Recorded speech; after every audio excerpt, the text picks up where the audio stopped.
이번 챕터에서는 pre-trained 모델, 그러니까 사전에 학습된, 미리 학습이 되어 있는 모델을 가지고 이제 활용을 하는, 개발을 하는 이런 내용들에 대해서 좀 살펴보도록 하죠. 첫 번째는 transfer learning입니다. 이제 한글로는 이걸 전이 학습이라고 하나요? 이제 transfer learning이라는 부분.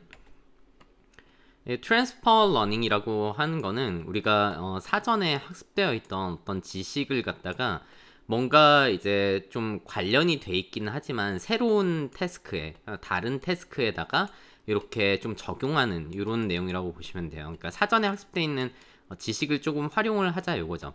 그러니까 태스크 1번이 예를 들면 뭐 개와 고양이를 분류하는 이런 클래시피케이션에 대한 이런 태스크라고 한번 해볼게요. 클래시피케이션 태스크에서 우리가 어떤 데이터를 이렇게 입력을 하면은 얘가 개인지 뭐 고양이인지 이렇게 출력을 하는 이런 모델 하나가 있겠죠. 이 모델 얘를 이제 우리가 이제 CNN을 다뤘으니까 CNN이라고 이렇게 생각을 해보면은 CNN 안에 우리가 실질적으로 이제 여기 모델 안에 모델이 무슨 얘기냐? 요거는 이제 이 피처 익스트랙터라고 생각을 하면 되겠죠. 얘가 이제 피처를 추출을 하는. 그러니까 사실상 우리가 개와 고양이를 구분하기 위해서 뭔가 사전적인 지식을 이렇게 알고 있는 이런 부분이라고 생각을 하시면 될 것 같고, 헤드 자체는 이제 우리가 CNN 구조에서 끝쪽에다가 이렇게 클래시파이어를 달듯이 얘는 이제 클래시피케이션을 실제로 수행을 하는 클래시파이어라고 이렇게 생각을 하면 좋을 것 같습니다. 여기 모델이 이제 우리가 개와 고양이를 구분을 하는 이러한 어떤 사전 지식을 담고 있으니까 얘를 갖다가 조금 이렇게 아까우니까 다른 데에도 써보자 이렇게 되는 거죠. 태스크 2번이라고 하는 애는 얘를 한번 들어볼까요? 태스크 2번이라고 하는 애는 이게 질병이 있는지 없는지에 대해서 좀 구분을 하는 걸 만들고 싶다고 한번 생각을 해보죠. 그럼 우리는 어떤 예를 들면은 MRI 사진을 이렇게 의료 영상을 이렇게 쏙 넣었다고 했을 때 얘가 질병이 맞는지 아닌지 질병의 유무를 갖다가 뭐 1과 0으로 이렇게 구분하는 거를 이렇게 해본다고 하죠. 그럼 우리가 여기 사전에 조금 학습했던 지식이 있기 때문에 이 지식을 조금 끌어다가 전체 모델에서 이 피처를 뭔가 학습하는 요 파트에다가 좀 활용을 하자 이거죠. 그 다음에 이제 헤드는 당연히 바꿔야 되겠죠. 클래시파이어가 개와 고양이를 구분하던 거에서 얘를 갖다가 이제 그 질병이 있는지 없는지를 구분하는 새로운 클래시파이어는 달아야 할 것이고요. 이런 어떤 전반적인 흐름을 사전에 학습돼 있던 지식을 갖다 이렇게 활용하는 방법을 우리가 트랜스퍼 러닝이라고 부르죠. 그러면은 왜 우리가 트랜스퍼 러닝이라고 하는 애를 써야 하는가? 근본적인 원인은 항상 AI 인공지능에서 대두되는 문제점 중에 하나인 데이터가 이제 부족하다는 거죠. 우리가 뭔가 데이터셋이 많아야 이 많은 데이터로부터 우리의 어떤 모델이라고 하는 애는 우리의 임무, 뭔가 태스크를 위한 지식을 이렇게 추출을 하는 방법을 이렇게 학습을 하는데, 이 모델이라고 하는 애가 데이터가 부족하면은 충분한 지식을 학습을 할 수가 없죠. 따라서 기존의 다른 모델로부터 뭔가 지식을 이렇게 갖고 와서 쓰자는 게 기본적인 트랜스퍼 러닝의 좀 철학이 되겠습니다. 혹은 기존의 지식을 좀 활용을 하면은 데이터가 많다고 하더라도 좀 더 성능이 좋아지는 이런 효과를 얻을 수가 있겠죠. 그러니까 뭔가 이 거대한 규모의 정답이 달려있는, 레이블이 달려있는 이 데이터를 뭔가 수집을 하기에는 굉장히 어렵고 또 이제 돈도 많이 든다 이겁니다. 비싸다는 거죠. 그래서 이 트랜스퍼 러닝이라고 하는 애는 뭔가 좋은 성능을 달성을 하는데 이제 뭐 도움을 줄 뿐만 아니라 우리가 데이터가 적다는 거죠. 적은 규모의 어떤 정답이 달려있는 데이터. 그러니까 정답이 달려있는 데이터의 숫자 자체가, 양 자체가 우리가 원하는 태스크에 대해서 확보가 되어 있지 않을 때 트랜스퍼 러닝을 사용을 한다 이런 거죠. 이런 어떤 이 툴 이름이 이제 CVAT라고 하는 툴인데 요새는 이런 툴들이 좀 많습니다. 정답을 다는 툴이에요. 정답을 이제 우리가 어노테이션 한다 그러죠. 정답을 어노테이션 하는, 즉 레이블링을 하는 이런 툴들이 상당히 많은데 정답이라고 하는 건 우리의 그라운드 트루스죠. 그라운드 트루스를 이제 어노테이션 하는 레이블링 툴이 상당히 많은데 한번 찾아보셔도 좋을 것 같습니다. 뭐 이런 CVAT라고 하는 애도 있고 뭐 레이블 이미지 뭐 이런 애들도 있죠. 레이블 미라고 하는 애도 있고 레이블 이미지라고 하는 애도 있고 뭔가 지금 얘 같은 경우는 전체 사진에 대해서 이 녹색 부분은 예를 들면 뭐 나무, 이 노란색 부분은 트럭, 이 분홍색인가요? 분홍색 부분은 도로, 뭐 하늘색 부분은 하늘, 뭐 이런 식으로 지금 정답을 이제 칠하자 이건데 이걸로 한 땀 한 땀 하기가 상당히 사람이 결국은 해야 되는 거라서 굉장히 어렵습니다. 이런 데이터가 있어야 이거는 이제 지금 마스크를 생성을 하는 거죠. 그러니까 우리가 시멘틱 세그멘테이션 파트를 나중에 다룰 텐데 시멘틱 세그멘테이션 모델이라고 하는 데를 좀 학습을 시키려면은 사람이 이런 정답을 달아준 데이터가 굉장히 많이 확보가 되어 있어야 합니다. 사람이 단다고 해도 일단은 요거 하나 다는데 한 100달러 정도 든다고 해요. 10달러에서 100달러 정도 이렇게 한화로 하면은 거의 한 10몇만 원 혹은 뭐 이렇게 돈이 많이 드는 거죠. 이게 워낙에 비싸다 보니까 이런 것들이 이제 한 장만 있어서 되는 게 아니고 뭐 기본적으로 몇만 장 뭐 이렇게 이제 확보가 우리가 데이터베이스를 하고 있어야 하는데 돈이 많이 드니까 현실적으로 어렵다 이런 얘기를 하는 거죠. 그리고 결국 이런 작업도 사람이 수작업으로 하는 거기 때문에 많은 이런 편의 기능이 있음에도 불구하고 사람의 수작업으로 하는 거기 때문에 이런데 보면은 이게 과연 이런데 구멍이 펑펑 뚫려 있는데 이런데도 나무라고 할 수 있는 걸까? 뭐 이런 의문도 들죠. 그러니까 뭔가 어노테이션 정답을 단 게 정확하지 않을 수도 있다. 결국은 항상 우리한테는 데이터가 뭔가 원하는 태스크를 하기에 부족하다. 따라서 우리는 트랜스퍼 러닝 같은 걸 활용을 해야 된다는 얘기가 되겠습니다. 프리트레인드 네트워크, 그러니까 사전 학습된 신경망이라고 하는 애는 우리가 어떤 대규모의 데이터셋을 이용을 해서 어떤 특별한 문제를 풀기 위해서 대규모의 데이터셋으로부터 미리 학습되어져 있는 네트워크를 우리가 프리트레인드 네트워크라고 하죠. 우리가 프리트레인 네트워크를 활용을 해서 트랜스퍼 러닝을 하겠다는 거는 기본적으로는 이러한 가정이 좀 깔려 있는 거죠. 우리의 그 오리지널 데이터셋, 원래 이제 프리트레인 네트워크가 학습된 어떤 스페시픽한 프로블럼 풀기 위해서 기학습돼 있는, 사전 학습돼 있는 요 네트워크는 만약에 그 네트워크를 학습시킨 데이터셋이 충분히 크거나 일반적이라면은 그 어떤 계층적인 피처들, 그러니까 우리가 CNN을 생각을 해보면은 이 추출되는 피처들이 처음에 이렇게 크고 그 다음에 작아지고 뭐 이런 식으로 이제 생각을 해보면은 이게 이제 CNN이라고 생각을 해보죠. 이게 CNN이면은 CNN의 입력 쪽에 가까울수록 여러 번 이제 말씀을 드렸던 것 같지만 얘는 좀 저수준의 로우 레벨의 이제 피처를 이렇게 학습을 한다고 했었었죠. 로우 레벨의 피처를 학습을 하고 끝쪽으로 갈수록 조금 하이어 레벨, 좀 높은 수준의, 그러니까 의미를 갖고 있는 시멘틱한 이런 피처를 추출을 한다고 말씀을 드렸었습니다. 이런 어떤 계층적으로 구성되어 있는 이 피처들을 계층적으로 이렇게 지금 학습이 되어 있죠.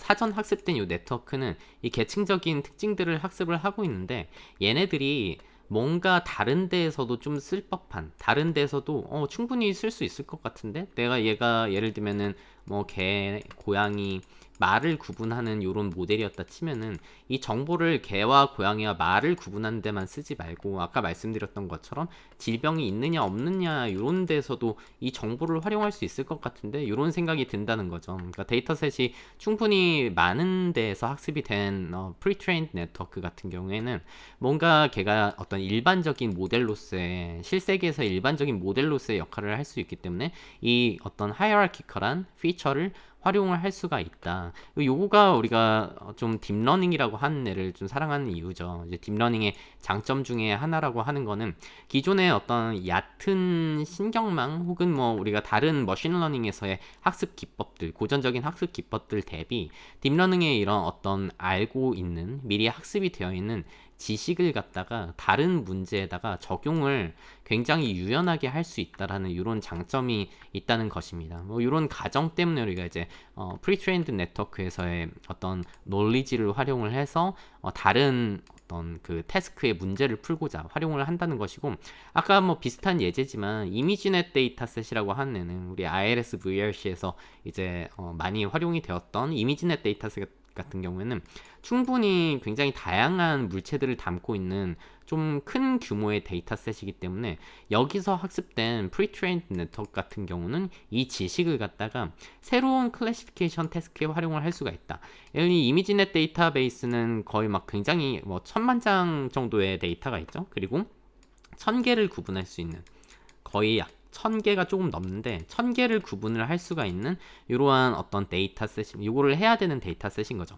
그러면 우리의 모델이라고 하는 애는 얘가 이제 전체 모델이죠. 그리고 이 CNN 파트는 뭔가 특징을 이렇게 잘 추출할 수 있도록 학습이 되어 있는 애고, 마지막에 이 fully connected layer들은 1000개로 그냥 구분을 하는 클래시피케이션 역할을 수행을 하는 거죠.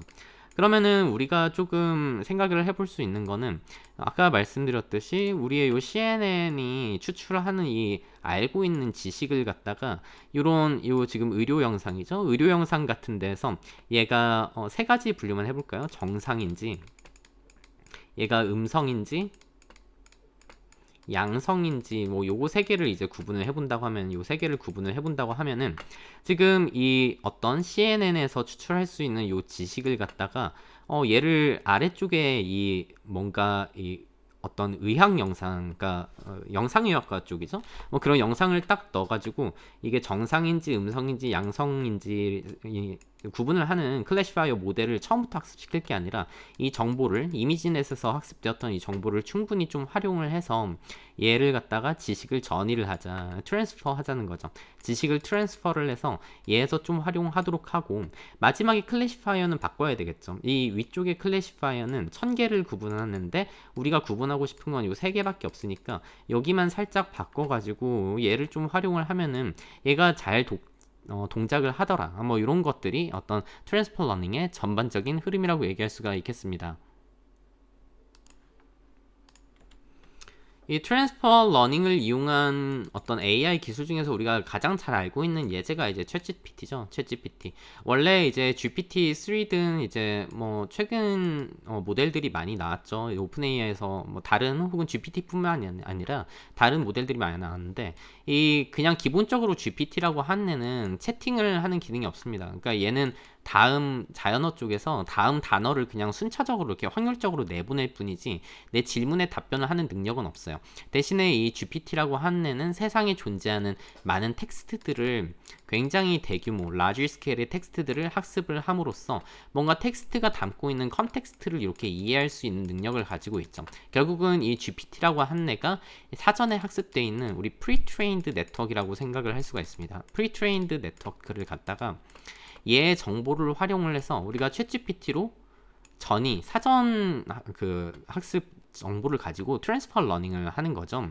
이 챗GPT가 어떻게 학습되는지 아마 많은 분들이 이제 보통은 알고 계실 것 같은데, 우선은 이 GPT라고 하는 애는 기존에 이제 pre-trained 사전에 학습이 되어 있습니다. 근데 얘는 그냥 다음 단어를 그냥 하나씩 이렇게 내보내는 오토리그레시브한 어떤 next sentence prediction만을 수행하는 이런 pre-trained 모델이기 때문에 얘를 이제 조금 다시 학습을 시키기 위해서 우리가 이제 supervised fine tuning이라는 이런 작업을 거칩니다. 슈퍼바이즈드 파인 튜닝이라는 작업을 거쳐요. 그러니까 본체 자체는 뭔가 있는데, 이 슈퍼바이즈드 파인 튜닝을 통해서 우리가 이 데이터셋이 이렇게 주어져요. 보통 몇 개를 많이 만들어 놓습니다. 질문이 이렇게 있을 때 대답은 이렇게 해라는 이런 데이터셋을 추가로 원래 텍스트 정보보다는 적지만 뭔가 이 GPT가 사람이 질문을 했을 때, 퀘션을 했을 때 앤서링을 할 수 있도록 요거에 대한 능력을 심기 위해서 요 인스트럭션이라 그러죠. 인스트럭션을 가지고 인스트럭션 데이터셋을 가지고 한번 파인 튜닝을 시킵니다. 이 파인 튜닝이라는 게 정확히 뭔지에 대해서는 좀 이따 또 다룰게요. 얘도 이제 트랜스퍼 러닝이라고 부를 수 있는 거죠. 얘를 갖다 이렇게 학습을 시킨 다음에, 그러면은 우리가 갖고 있는 GPT라고 하는 애는 뭔가 질문을 했을 때 답을 할 수 있는 능력을 좀 이렇게 가졌어요. 질문을 했을 때 답을 할 수 있는 능력을 부여를 받았다.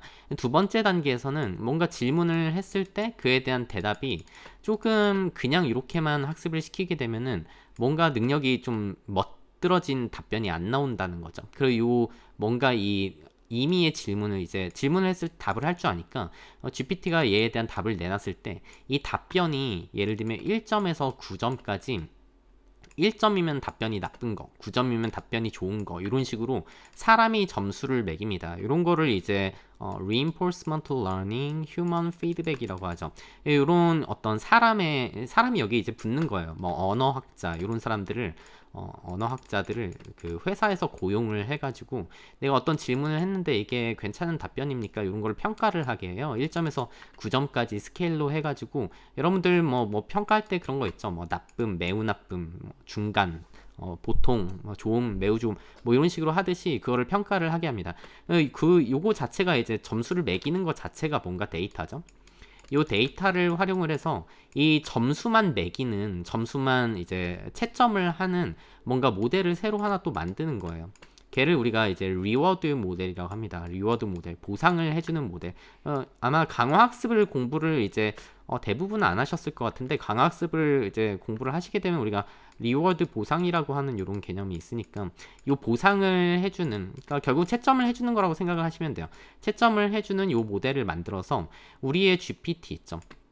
우리의 GPT는 원래는 바보같이 다음 단어만 뱉는 애였는데, 이 GPT는 조금 이제 파인 튜닝이 돼가지고 질문을 하면 답변을 할 줄 아는 이 GPT입니다. 1단계를 거쳐서 지금 이 모델이 나왔으면은, 여기 이 리워드 모델은 이 질문을 딱 던졌을 때 나오는 답변을 갖다 이게 채점을 이렇게 합니다. 그러면은 이 우리의 이 파인 튜닝 된 GPT는 좀 더 나은 답변을 하기 위해서 이렇게 리워드 모델을 바탕으로 해서 계속 답변하는 능력을 향상시키는 요 과정이 이제 reinforcement learning human feedback이라고 하는 이런 과정인 거죠. 뭐 요거를 대체하는 뭐 방법들도 많이 나왔었는데, 여기는 기본적으로 결국은 그 사람의 선호도를 반영하는 이런 단계라고 보시면 돼요. 선호도를 반영한다.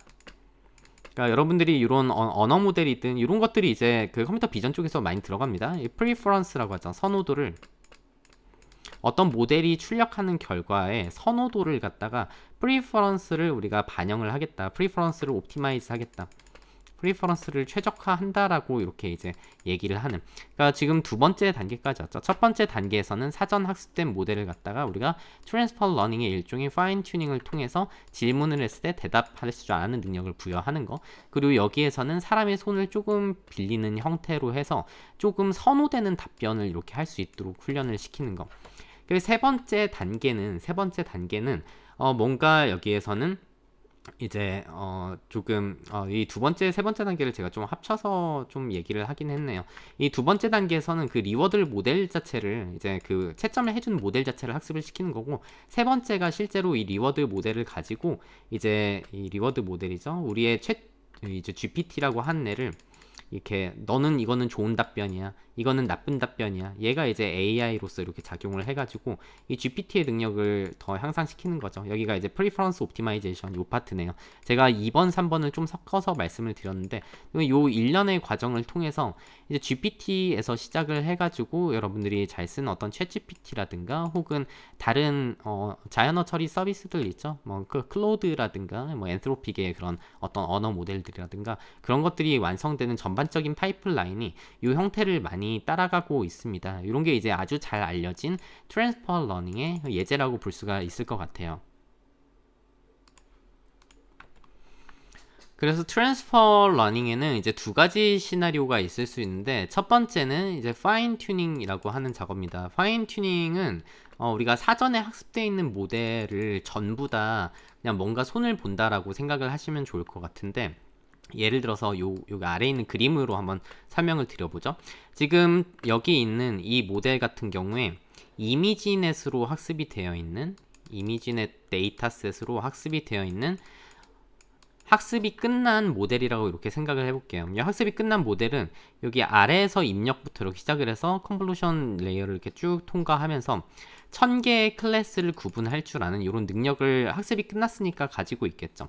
가지고 있는데, 얘를 갖다가 이미지넷에 학습되어 있던 이 프리트레인드 모델을 갖다가 아까 말씀드렸던 것처럼, 예를 들면 얘가 질병이 이게 정상인지 음성인지 양성인지 이 세 가지를 구분하는 걸로 세 가지를 클래시파이 하는 이런 모델로 이제 좀 쓰고 싶다고 생각을 해보면은 우리가 일단 해야 될 거는 얘는 이미 학습이 끝난 겁니다. 학습이 끝난 거에서 마지막에 있는 이 풀리 커넥티드 레이어가 우리 피처들이 이렇게 쭉 있으면은, 그러니까 뉴런들이 이렇게 쫙 있으면은 얘가 이제 1000개의 노드랑 이렇게 연결이 돼 있는 거죠. 나의 1000개의 노드와 이렇게 연결이 돼 있어서 풀리 커넥티드로 연결이 돼 있는 거죠. 이 피처 정보를 이렇게 딱 취합을 해가지고 개일 확률, 그리고 이 정보를 전부 다 취합을 해서 예를 들면 고양이일 확률, 이 정보를 전부 다 취합을 해서 말일 확률, 뭐 이런 식으로 해서 1000개를 이제 구분을 하는 파트가 이제 이쪽 파트일 텐데, 이 우리가 구분하고 싶은 건 1000개가 아니라 지금 세 가지만 구분을 하고 싶으니까 여기서 이제 C가 3이라고 생각을 해보면은 요거를 이제 떼어내야 되겠죠. 요거를 떼어내고 위에 있는 요 1000개를 떼어내고 새로 달아야 될 겁니다. 그러니까 우리의 원래 학습되어 있는 이 피처들로부터 이렇게 쭉쭉쭉 피처로부터 3개만 이렇게 떼어다가 이렇게 바꿔치기 해야 돼요.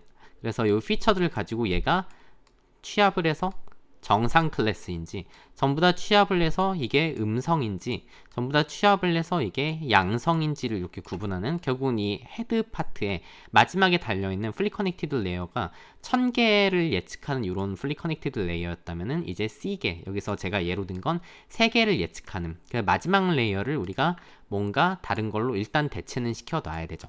근데 지금 여기에서 보자면은 과연 이 파인 튜닝이라고 하는 좀 그런 접근입니다. 기존의 이제 사전 지식 요 파트를 이용을 하기는 하는데, 과연 이미지넷에서 아까 말씀드렸던 건 뭐 사람인지 차인지 고양인지 개인지 하는 게 정확히 이 세 개의 끝에만 바꿔서 여기만 다시 학습을 한다고 해서 얘가 정상인지 병이 음성인지 병이 양성인지를 구분을 제대로 할 수 있느냐, 요거는 좀 의문점이 있죠. 따라서 여기를 다시 한번 조금 바꿔보자 이겁니다. 우리가 예를 들면은 세 가지를 구분을 하는, 여기 세 가지 이 피처들로부터 세 가지를 구분을 하는, 그럼 얘네에 대한 정답 데이터셋이 있을 테니까 우리의 정답과의 거리를 계산을 하는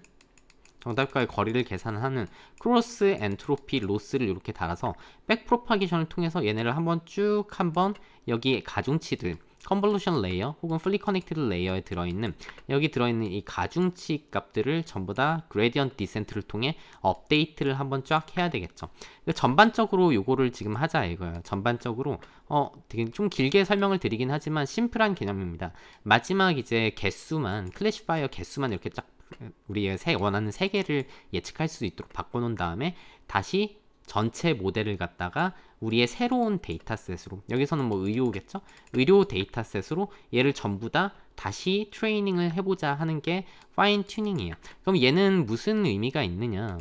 이미 학습이 되는 걸 쓴다면서 얘네를 왜 다시 또 학습을 시키나요? 생각을 해보면은 얘네는 이미 얼추 어느 정도의 지식을 뽑을 수 있는 능력이 있는 상태로 학습이 된 거죠. 그러니까 우리가 어떤 수학적인 머신러닝 모델 입장에서 봤을 때 우리의 그 최적화 모델이 이미 여기 우리의 어떤 로스가 있다고 했을 때 최저점에 거의 근접하에 있는 상태로 그레디언트 디센트를 통해서 이렇게 쭉 내려가 있는 상태예요. 요거에서 이제 조금 이 공간이 좀 바뀌더라도 좀 이렇게 바뀌더라도 얼추 여기 어디 있으니까 여기로 금방 찾아갈 수 있다 이런 거죠. 그러니까 원래 우리가 이 애초에 이미지넷을 가지고 프리트레인드 모델을 만들 때 각 레이어에 들어있는 어떤 리니어한 가중치들이 랜덤하게 이제 시작을 하죠.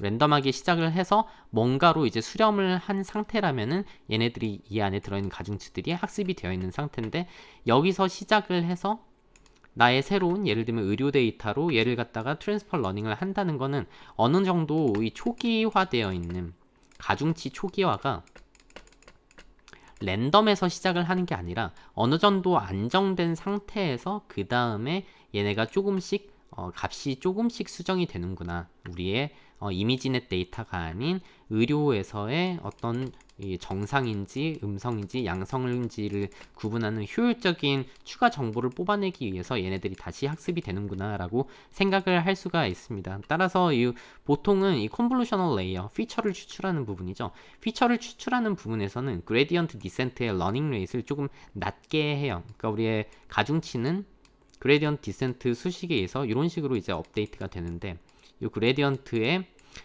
그레디언트가 감소하는 방향으로 이 람다 스텝 사이즈, 즉 러닝 레이트만큼 이렇게 조금씩 수정이 되는데, 이 값을 작게 한다는 거는 뭔가 조금 수정을 하겠다 이거죠. 여기는 충분히 이제 피처를 추출할 수 있는 능력이 있기 때문에 조금씩 수정을 하겠다. 그래서 이쪽 파트에서는 이 마지막 레이어를 통째로, 이거는 이제 클래시피케이션 하는 파트죠.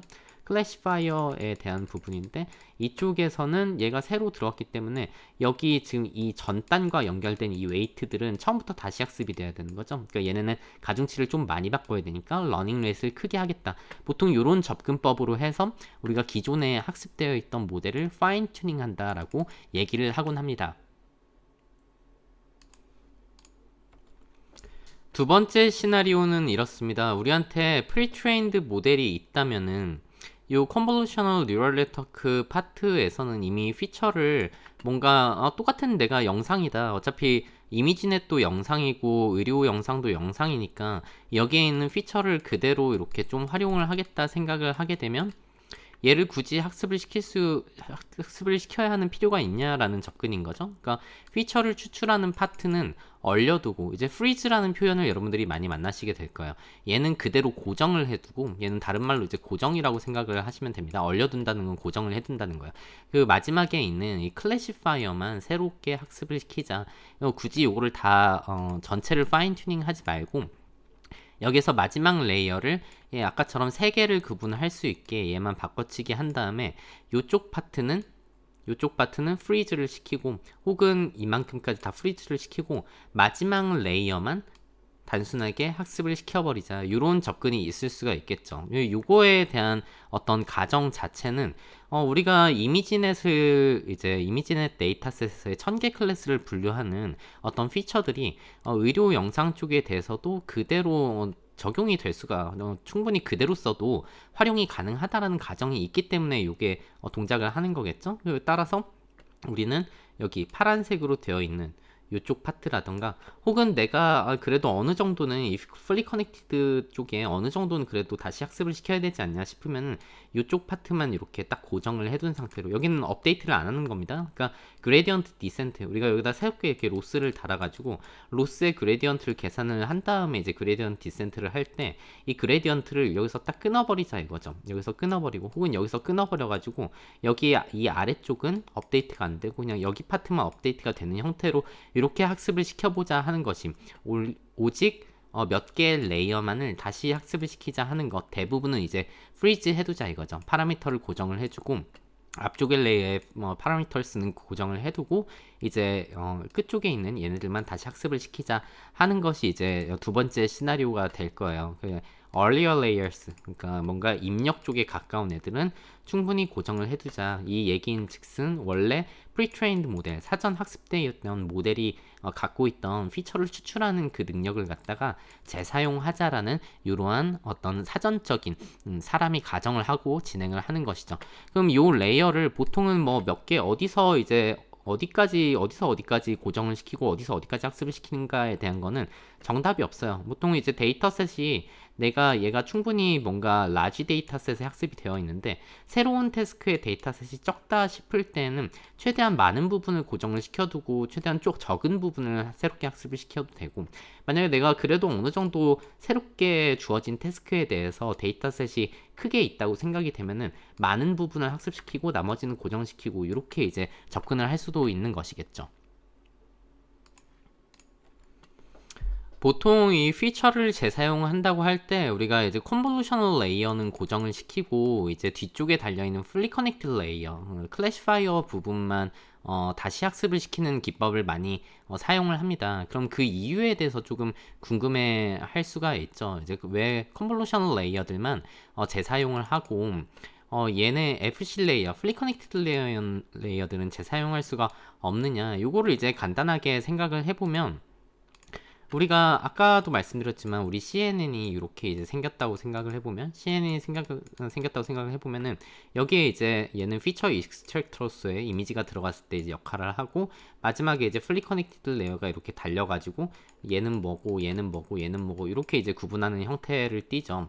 이 컨볼루셔널 뉴럴 네트워크가 학습하는 파트는 보다 조금 일반적인 제네릭한 요 피처를 학습한다고 알려져 있죠. 왜냐면은 컨볼루션이라는 연산 자체가 이런 피처 맵이 있다면 우리가 여기서 필터가 요만한 영역을 가지고 이렇게 쭉 훑기 때문에 전반적으로 CNN이라고 하는 애는 앞서서도 이제 수차례 강조를 드렸지만 어떤 지역적인 특징을 주로 탐색을 하는 애입니다. 요만큼을 보고서 내가 뭘 뽑아야지, 이만큼 이동해서 내가 뭘 뽑아야지, 이만큼 이동해서 내가 뭐 어떤 패턴을 발견을 해야지, 이런 거를 이제 학습을 하는 애기 때문에 뭔가 이 영상 전체에 대한 그런 의미를 크게 담고 있지 않아요. 의미를 담고 있지 않고 뭔가 표현을 배우기는 하는데 어떤 그 뭔가를 구분할 수 있는 이제 representation이라고 하는 걸 이제 피처라고 생각을 하시면 좋을 것 같아요.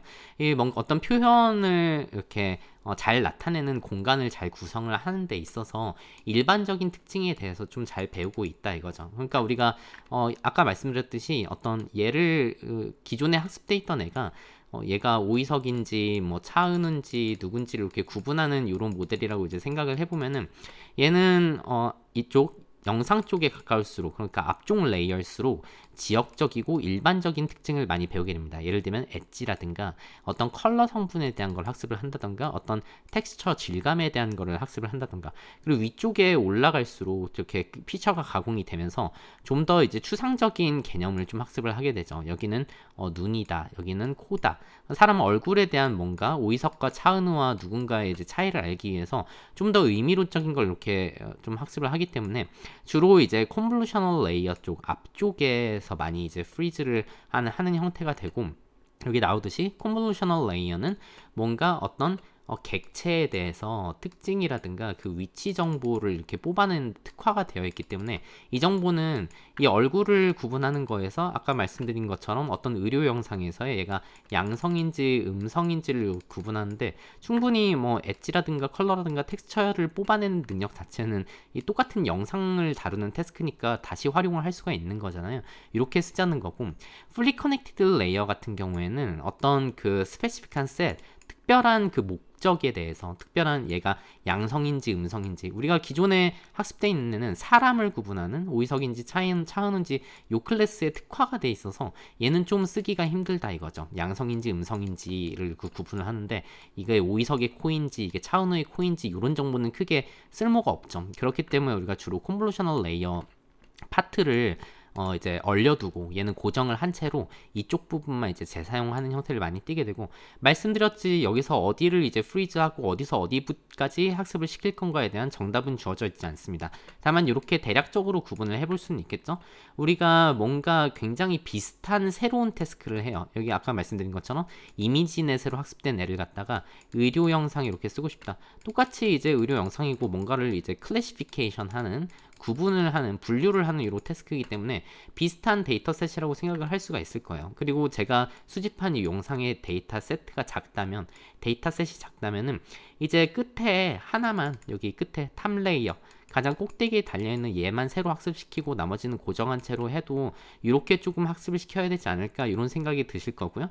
내가 굉장히 유사한 태스크를 하는데 저한테 의료 영상이 굉장히 많다. 새로운 태스크에 대한 데이터가 굉장히 많다면은 조금 더 학습시켜도 되죠. 그러니까 끝에 얘만 새로 학습을 시키는 게 아니라 여기까지 이 파트는 내가 새롭게 다시 학습을 시키자. 혹은 여기까지 학습을 다시 시켜보자. 뭐 이렇게 갈 수가 있다는 거죠. 문제는 애초에 다른 종류의 데이터셋이 들어온다면 만약에 얘는 이제 클래시피케이션 이미지넷에서 1000개를 구분하는 이런 클래시피케이션이었었는데 얘를 갖다가 이제 클래시피케이션이 아니라 예를 들면 오브젝트 디텍션으로 쓰고 싶다 이거예요. 그러니까 이 피처를 이용을 해서 클래시파이 뭔가를 분류를 하는데 쓰는 게 아니라 얘가 어디에 있고 만약에 얘가 개면은 이 사진이 개에 대한 사진이면 사진에서 개가 어디에 존재합니다. 이런 것까지 뭐 하고 싶다 하면은 이제 뭔가 태스크의 종류가 다르고 데이터셋의 종류가 완전히 다를 수도 있는 거죠. 데이터셋 종류가 이미지넷은 일단 영상인데 컬러 영상이죠. RGB 영상인데 내가 새로운 이제 뭔가 태스크를 하고 싶은데 얘는 RGB 영상이 아니라 예를 들면 뭐 적외선 영상이다. 이러면은 이제 이렇게 되면은 조금 내 데이터셋이 적다면은 좀 문제가 조금 있죠. 이때 이제 너는 좀 문제가 있을 거다. 이때는 이제 뭔가 어떤 전반적인 여기 리니어 스테이지를 다시 손을 보기는 해야 되는데 이 경우는 학습이 안 될 가능성이 좀 높죠. 아무리 우리가 이렇게 프리트레인드 모델을 활용을 한다고 해도 애초에 너무 성격이 다른 어떤 데이터 어떤 포맷이라든가 이런 거라면은 기존의 특징이 유효하지 않을 수도 있기 때문에 적은 데이터에 대해서는 조금 생각을 해봐야 된다 이런 얘기를 하는 거고, 아예 다른 태스크더라도 나한테 충분한 양의 데이터가 존재를 한다 싶으면은 조금 이제 전반적으로 여기를 아까 얘기한 것처럼 전반적인 파인 튜닝을 통해서 모델을 갖다가 좀 많은 수의 레이어, 좀 뭐 여기 끝에 몇 개만 하는 게 아니라 뭐 예를 들면 여기서 여기까지 다시 학습을 시키고 여기까지는 학습을 시켜야겠네, 여기 아주 로우 레벨의 피처는 우리가 다시 쓸 수 있을 것 같은데 전반적으로 좀 손을 봐야겠어, 이렇게 접근을 할 수도 있다, 뭐 이런 얘기입니다. 얘가 룰은 아니에요. 근데 이제 여러분들이 이거는 어쩔 수 없이 실험을 통해서 새로운 데이터셋이 주어졌을 때 내가 프리트레인드 모델의 능력을 좀 활용하고 싶다고 하면은 실험을 통해서 결과를 확인해 가면서 이제 결정을 해야 되는 이런 부분이라고 말씀드릴 수가 있을 것 같아요.